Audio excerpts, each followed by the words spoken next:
When you woke up this morning, were you thinking about stress? Were you thinking about anxiety? Were you thinking about a situation that you were going to have to face and potentially ordeal? Well, that's the kind of life that I've come from. I'm Victoria Ali, talking about survival and the upward path to a thriving life.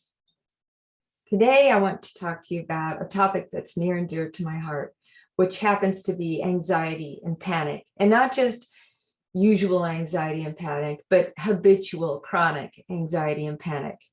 So if you have been going through something like this, I'd like to share some of my 5-step routine that I do every day now that I've learned over the years can help me relieve that anxiety and help me get closer and closer every day to a serene, peaceful, relaxed, enjoyable day-to-day life. So, step number 1, when I become conscious in the morning, before I even open my eyes, what I do is something called the centering prayer. And it's not a religious prayer necessarily. It's an app that I have from the Contemplative outreach organization, which I'll leave in the description. But essentially what it is that I keep my eyes closed and I listen to a little bit of rain, bird sounds, that kind of thing. And I get into this mode of just having a free place to think. No thinking. I get into a place of not thinking. And I have a particular word. It's not a mantra. It's more of a touchstone word that I think of if I notice that a thought has come into my mind. What happens for me is I start off my meditation with no thinking. It's a blank canvas. It's a blue sky, if you will, only not blue. I try to have as few images as possible. And as I'm lying there, I say a sacred or a touchstone kind of a word to myself. That is not a mantra to be repeated over and over, but simply touched when I find that my mind has gone to any particular thought or feeling. So I'll be going along, I'll say my touchstone word, and I'll be a blank canvas for a few seconds. And then before I know it, with the silence around me, or maybe the sound of real birds in the background, I see a thought start to come into my mind. And when I realize that it has come into my mind, I go to my touchstone word and then go back to the blank canvas and just watch that thought like a cloud floating away and going back to the peaceful blank canvas. And I do this for 20 to 30 minutes before I even open my eyes. And then at the end of the meditation, I listen to another little rain song, bird chirping sound, and I come out of it and, say a couple of affirmations and that kind of thing. So that's how I start my day. I start my day by clearing my mind, by beginning with a clear mind. It's the first thing I do in the day. Second step is I prepare and plan for my day.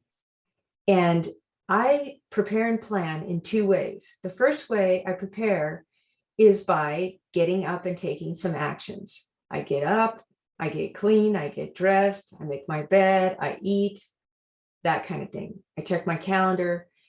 That's the type of preparing that I do as a routine. The second part of preparing for my day is that I take time to visualize. I visualize something that is going to be stressful in the day, or something that is a traditional trigger of mine that I normally get anxiety over. And I visualize this in 3 parts. The first part is I visualize myself preparing for that event. If it's a meeting, I visualize myself preparing the notes. The second part of the visualization is I visualize watching myself with what I'm going to wear that day, walking into the meeting, being calm, confident, and in control. The third part of the visualization is I visualize the outcome. I visualize the absolute best outcome I can imagine such as winning that deal, or such as walking out of that meeting room having not had a panic attack. And then I tell myself this or something better is manifesting itself. And I go on to step 3 of my day. Now, the third step of my routine for decreasing anxiety actually happens out in the field. The third step is to show up. And I show up in 2 ways. The first way I show up is that I physically show up, even if I'm scared. And Georgie O'Keeffe talked about this, that she was scared to death the whole time to be out in the desert exploring new ideas, but she did it anyway. Well, that's what I did, because I was afraid if I didn't, that I would be stuck and I wouldn't ever be able to go to those meetings, and my life would be limited and confined because of this anxiety. So even though I had the anxiety, I did it anyway. Gritted my teeth sometimes, faked it, whatever I had to do. But the second part of what I did when I showed up in those situations was that I applied tools that I had learned outside of that incident to help me in these types of panic situations. One of the tools that I've used is a mini form of the Tonglen meditation that Pema Chodron talks about. And I'll create a link for that as well. And this meditation, when I'm in the middle of a tough situation, especially if I can breathe deeply, is that I take a moment, I breathe in for 5 counts. And when I'm breathing in fire and brittleness and smoke and anger and heat and all the toughest feelings that I can possibly conjure up that are being triggered by the anxiety. And I just allow myself to seep it in 5 counts. Oh, I can feel how difficult and extreme it is. And then I hold my breath for a couple of counts and allow it to seep in even deeper into the deeper parts of myself. And then when I'm ready, I breathe out for 6 counts and I feel the peace and I feel everything subsiding and I feel that all is well. And if I need to repeat this tool a couple of times, I do it. So that's one of many tools I use in a particular situation. And I find that I can't be doing deep breathing and having anxiety at the same time, generally speaking. It's a physiological fact for me. So that's step 3. Let's go on to step 4. Step 4, we fast forward to right before bedtime. Now you can pick doing step 4 earlier in the evening if you'd like, but I pick right before bedtime. And what I do in step 4 is I review my day and I see what worked, what didn't work, what could I have done better, what can I learn tonight that might help me tomorrow. That's the kind of thing that I do. And that just helps me take a little daily inventory like you do in a store. It's like, what fruit is fresh and what fruit isn't fresh. And you know, something that I find is that ideas or tools that work for me one day might not work the next day. And just like fruit that goes stale, ideas and tools can go stale too, or I might need to pick up one or the other on a different day. So I try not to judge myself when I'm reviewing my day. That's one of the big tools that helps me to be able to actually look at what happened that day. And the 5th step, which I really enjoy and is probably not going to come as a surprise, is I practice gratitude. I've learned about the practice of gratitude over the years, but the last thing I do during the day is I write down 3 things that I'm grateful for right that moment or for that day. I write those down in a journal specifically for gratitude.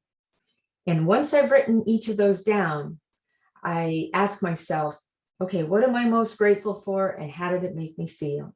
And being able to tap into how those things that I'm grateful for make me feel is a really great way for me to end my day, the last thoughts that I have in the evening, even if I do some reading sometimes afterwards. And I learned that tool about, you know, not just asking myself what I'm grateful for, but how does it make me feel? I learned that from pathwaytohappiness.com. Very grateful for that tool. It's one of the free classes in part of the self-mastery series. And again, I'll include some links at the bottom of the page. In summary, The 5-step routine that I use to find relief from chronic anxiety is as follows. Step 1, first thing in the morning, I clear my mind through meditation. Step 2, I prepare and plan my day. Preparing and planning my day includes the business of life, as well as visualizing anxious situations. Step 3 is where I show up. I show up in 2 ways, physically, no matter what, and I learn and use tools to help me through situations. Step 4, at the end of my day, I review how it went, and I pivot or change direction if I need to. Step 5 is where I practice gratitude before falling asleep. I like to write down 3 things that I'm grateful for and how they make me feel. So, whatever time of the day you're watching this or listening to this podcast, I just want you to know you're not alone.